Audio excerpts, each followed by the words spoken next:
মেহেরপুর সদর উপজেলা সীমান্তবর্তী গ্রাম নবীনপুর। ভারতের মুর্শিদাবাদ জেলার নাননঘাট সীমান্ত ঘেঁষা এই গ্রামটি বাংলাদেশের একেবারে শূন্যরেখায় অবস্থিত, যেখানে বসবাস মাত্র 22টি পরিবারের। সীমান্তের কঠিন বাস্তবতা ও দুর্বল যোগাযোগ ব্যবস্থার মধ্যেও এখানকার শিশুরা শিক্ষার আলো দেখতে শুরু করে 1992 সালে নবীনপুর সরকারি প্রাথমিক বিদ্যালয় প্রতিষ্ঠার মাধ্যমে। বিদ্যালয়টির প্রতিষ্ঠাতা সিরাজুল ইসলাম বর্তমানে প্রধান শিক্ষকের দায়িত্ব পালন করছেন। স্কুল থেকে মাত্র 100 মিটার দূরেই ভারতীয় সীমান্তের কাঁটাতারের বেড়া, যে কারণে এই স্কুলে যাওয়ার যে পথ রয়েছে তাতে উন্নয়নের ছোঁয়া লাগেনি সেভাবে। ভাঙা রাস্তা আর কাদামাটির পথ পেরিয়ে প্রতিদিন স্কুলে যাতায়াত করেন এই গ্রামের শিশুরা। এতে শিক্ষার্থীর সংখ্যা দিন দিন কমে এখন মাত্র 12 জনে নেমেছে।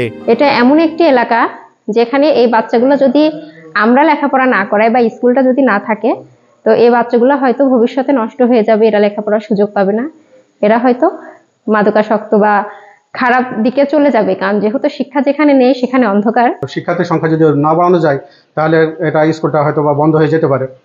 সেই হিসাবে আমাদের সাথে পরামর্শ নিয়েছে এবং আমরা পরামর্শ দিয়েছি যে স্যার, যদি দ্রুত রাস্তার ব্যবস্থাটা সারা যায় তাহলে আমরা পার্শ্ববর্তী গ্রাম থেকে হয়তো ছেলেমেয়ে ভর্তি করাতে পারবো। সরকারি নিয়মে 20 জনের নিচে শিক্ষার্থী থাকলে বিদ্যালয় বন্ধ অথবা পার্শ্ববর্তী বিদ্যালয়ের সঙ্গে একীভূত করার নির্দেশনা রয়েছে।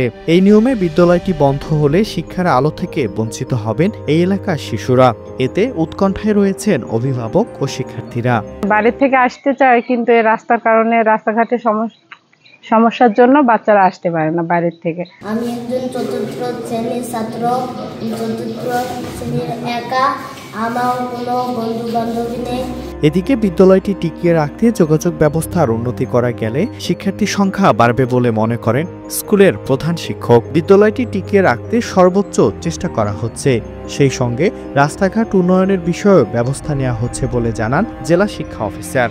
এখন শিশু সংখ্যা কমতে কমতে এমন একটা পর্যায়ে গিয়েছে আমাদের ওই নবীননগর সরকারি প্রাথমিক বিদ্যালয়, যে সরকারের বর্তমান যে নীতিমালা সেখানে 20-এর নিচে যদি শিক্ষার্থী সংখ্যা হয় সেক্ষেত্রে আমরা এটিকে পার্শ্ববর্তী বিদ্যালয়ের সঙ্গে একীভূত করে দেব।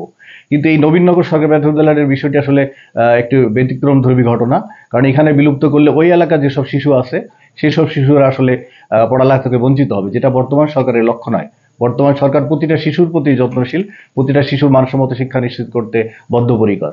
তা আমরা এই ক্ষেত্রে এই বিদ্যালয়টিকে যে একীভূত করব, সেই বিদ্যালয়টি পার্শ্ববর্তী ইউনিয়নের অন্য যে বিদ্যালয় সেটির দূরত্ব আসলে অনেক দূরে, প্রায় 3 কিলোমিটার। তো 3 কিলোমিটার গিয়ে ওই শিশুদের পক্ষে আসলে পড়ালেখা করা সম্ভব না।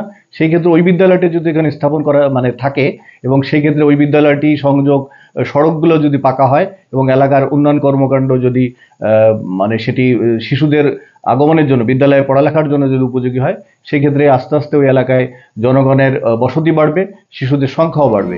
নবীনপুরের মতো সীমান্তবর্তী একটি গ্রামের শিশুদের শিক্ষার সুযোগ হারানো মানে শুধু একটি স্কুল হারানো নয়, এটা এক বা একাধিক প্রজন্মের শিক্ষার আলো হারিয়ে ফেলার সংখ্যা।